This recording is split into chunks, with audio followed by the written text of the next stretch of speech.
Alors, Guillaume qui continue de nous en apprendre sur nous à chaque semaine. Bienvenue, Guillaume Dulude. Merci. La semaine dernière, on parlait de motivation, comment garder cette motivation-là. Et tu nous as amené sur des traits de caractère. Ouais. Évidemment, ça a attiré l'attention beaucoup. Puis même sur Facebook cette semaine, les gens nous posaient des questions. Je trouvais ça vraiment intéressant. Donc, si les gens n'étaient pas là, la semaine dernière, on a parlé de ces 5 traits de personnalité-là. Donc, neuroticisme, ouverture, agréabilité, extraversion. Puis je te laisse dire le dernier. Conscienciosité. Oui, c'est comme si c'est plus difficile à prononcer. Oui. Mais dis-moi, ça vient d'où, ça, ces traits de personnalité-là? C'est le modèle le plus puissant qui a été développé depuis 30 ans. En fait, c'est le seul modèle qui est valide scientifiquement et qui est fiable. Valide, ça veut dire que ça mesure quelque chose de réel, ça a une valeur prédictive du comportement, parce que ça, ces 5 traits-là, ça prédit littéralement ton comportement, puis on va en parler. C'est extrêmement précis et très fort statistiquement, et c'est fiable. Ça veut dire, si tu fais passer une mesure à une personne, mettons à toi, je te fais passer un test Big Five, puis l'année prochaine, je te le fais passer, ça va être le même résultat. La fiabilité test-retest, c'est un des éléments les plus importants en statistique et en sciences. Puis, mais mettons, moi, je pense que ce test-là, ça me sert à quoi, personnellement? C'est absolument fondamental de connaître nos tendances. Parce que ce modèle-là, la personnalité, va prédire tes intérêts. Ça va prédire tes choix. Ça va prédire comment tu perçois le monde. Ça va prédire ce que tu vises. Ça va prédire tes valeurs. Ça va prédire tes intérêts en termes de hobby, je dirais tes passions, ton emploi. Ça prédit comment tu vas interagir avec les autres. Et quand je dis ça prédit, c'est statistiquement solide. C'est hyper fort comme modèle. Tu sais, il y a des moments de notre vie, on a l'impression qu'on n'est pas sur notre X. Parce qu'on voit toujours les gens qui disent « Ah, moi, je suis sur mon X. Oui. » Mais c'est pas vrai là, qu'on est tout le temps dans cette lumière-là à son maximum. C'est-tu parce qu'on déroge, justement, de ça? J'adore ta question. Je pense qu'un des grands défis humains en ce moment, où il y a tellement de choix qu'on a autour de nous, c'est de dire comment on est naturellement, c'est quoi nos tendances naturelles, nos tendances de personnalité, puis après ça, se mettre dans un contexte qui favorise nos tendances positives. Parce que, si, mettons, c'est plus facile définir ta personnalité, te connaître, puis après ça, te mettre dans un endroit qui va bien avec toi, plutôt que toi, que tu te changes pour t'adapter à un environnement. Et c'est là où les gens disent, écoute, je suis pas à ma place, je rayonne pas, je me sens pas talentueux, mes intérêts ou mes talents ne rayonnent pas dans ce contexte-là. Donc, ça part du fait de se connaître. Et quand on dit se connaître, c'est quoi tes tendances. Puis on dit c'est quoi tes tendances, c'est quoi tes tendances de personnalité. Est-ce que je pourrais avoir les 5 traits ou il y en a que j'aurais pas, mettons? Alors, ces 5 traits-là sont biologiques, sont neurobiologiques, si tu veux. C'est-à-dire qu'on est capable de calculer statistiquement, est-ce que c'est l'environnement qui crée ces traits-là? Est-ce que c'est la culture? Est-ce que c'est la sociabilisation? C'est-tu les traumas? C'est-tu l'expérience? Ou c'est vraiment neurobiologique? Donc, on est capable, avec des méthodes statistiques, d'éliminer tous les facteurs environnementaux. Puis ce qu'on s'aperçoit, c'est que ces 5 traits-là sont inhérents à tous les humains de la planète Terre. Donc, il y a des choses qui nous unissent. Mais chaque individu, j'imagine, a un pourcentage différent, ce qui fait de la personnalité. Voilà. Bien là, t'as ta personnalité, c'est ton empreinte digitale, si tu veux. C'est-à-dire, chacun a ces traits-là, mais tout le monde se situe à différents niveaux sur un continuum, sur chaque trait. Sur chaque trait, tu l'as, je l'ai. On les a les 5. Mais tout le monde se situe à différents niveaux sur ce trait-là, ce qui fait en sorte que Marie-Claude, bien, c'est le mix Marie-Claude sur ces 5 traits-là. Puis tu peux pas changer ça. C'est assez stable. À partir de 20 ans, la personnalité ne bouge pas beaucoup. Par contre, avec l'âge, par exemple, le neuroticisme va diminuer. On va commencer avec celui-là, justement. Il y a moins d'émotions négatives.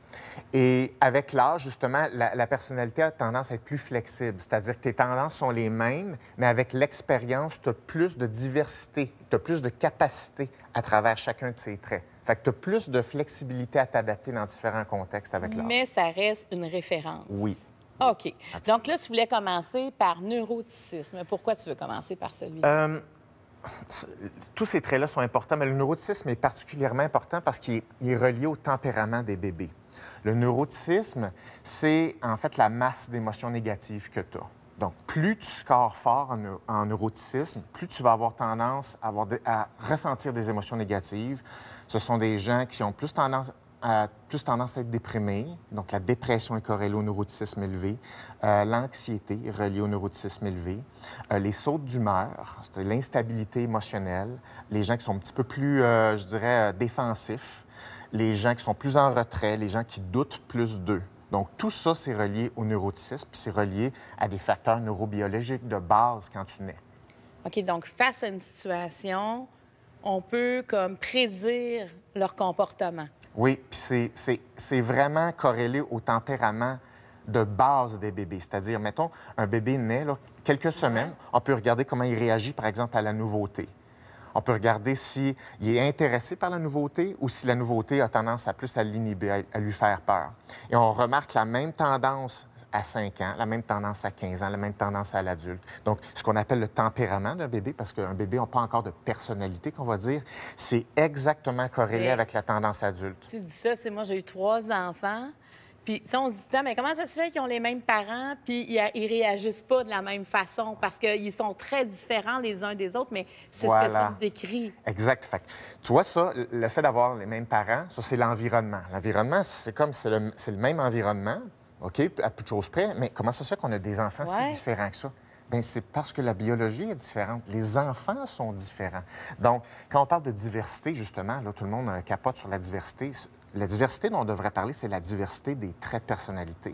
Je comprends. Mais moi, j'ai plein d'images là, qui me viennent en tête.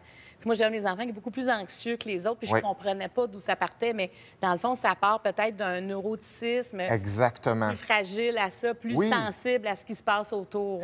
Puis là, on va dire, OK, mais c'est-tu un défaut? Y a-t-il des traits de personnalité qui sont des défauts? Parce que c'est comme, ah, mais moi, j'en veux pas d'émotions négatives. Premièrement, il n'y a aucun défaut dans aucun trait. C'est une question de, c'est quoi ta tendance dans ton trait, puis à quel point ça te sert dans un environnement donné. Je te donne un exemple, OK? Mettons, là, moi, je trippe pas mal sur jungle, les expéditions, la survie, tout ça. Originalement, même les grands singes, les animaux, ont tous un neuroticisme élevé. Pourquoi?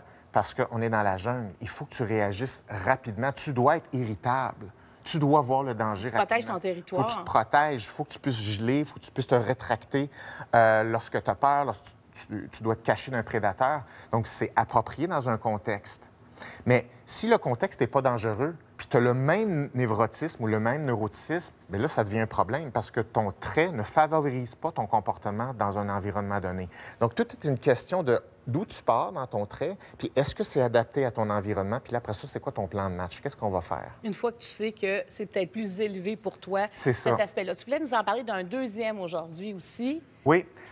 Neuroticisme, c'est les émotions négatives. Ouais. Il y a un autre trait qui est fortement corrélé avec les émotions positives. C'est l'extraversion.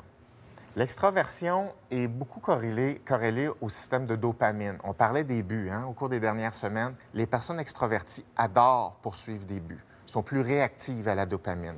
Ils vont vers ce type de renforcement-là. Et ce sont des gens qui vont vers les autres, qui aiment parler, qui aiment s'affirmer. Ce sont des gens qui vont avoir tendance à se dévoiler facilement, qui sont capables d'attirer l'attention, qui sont capables de susciter l'intérêt des autres. Ce sont des gens qui sont plus impulsifs. Ce sont des gens qui sont plus actifs sexuellement. Ce sont des gens qui vont sacrifier plus le futur pour valoriser le présent. C'est normal, leur système, c'est un système de dopamine, c'est un système de récompense. Puis ça, encore une fois, c'est une qualité, un défaut. Bien, on va dire, ben oui, c'est super, tu t'affirmes, c'est le fun, des émotions positives, on veut ça. OK, mais ça dépend encore une fois du contexte. Imagine que tu es dans un contexte où est-ce qu'il y a beaucoup de risques et le bon comportement, c'est de ne pas parler. Il faut que tu écoutes. Alors, ça ne va pas te servir. Si tu es trop fort en extraversion, tu vas nuire à tes comportements. Et l'extraversion aussi peut déranger autour. Bien, c'est exactement, ça ne va pas favoriser, par exemple, tes relations, ça ne favorisera pas l'atteinte de tes objectifs. Donc, ce n'est pas nécessairement un aspect positif. Ça dépend comment c'est géré dans un contexte. Fait que toi, tu peux déjà voir ça chez quelqu'un, par exemple. Ça, c'est plus... son extraversion est plus grande, son neuroticisme est plus bas. Oui. Fait que si tu veux, on va continuer ça la semaine prochaine. Ah, déjà? Bien, déjà! Ah. Oui! Puis la semaine prochaine, OK. avec quoi on va commencer? Bien, on va continuer avec, je dirais, agréabilité, qui a des grandes différences entre les hommes et les femmes. Et ça prédit beaucoup de choses, dont un écart salarial, dont des habiletés de négociation. Donc, on va en reparler là-dessus, l'agréabilité. Pour vrai, puis en plus, demain, on a une émission où on parle justement... Ah, bien. Oui, exactement. On parle des femmes et, entre autres, l'argent, l'écart. Parfait. Pas toujours facile quand tu es une femme. Là.